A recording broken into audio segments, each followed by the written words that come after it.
Hola a todos y bienvenidos a un nuevo video. El día de hoy veremos cómo quitar privilegios de administrador para que Yape funcione. Yape detecta si tu dispositivo Android tiene permisos de administrador o root activados y por seguridad bloquea su funcionamiento.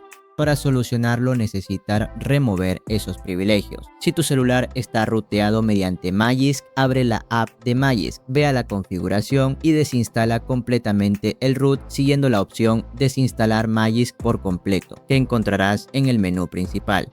Si el problema viene de una app de gestión o administración de dispositivos instalada, ve a configuración de tu celular, luego a seguridad, después a aplicaciones con privilegios de administrador y desactiva los permisos de la app correspondiente.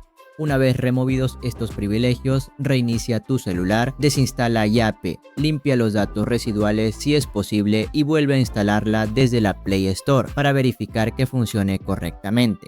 Y bueno, eso sería todo, muchas gracias.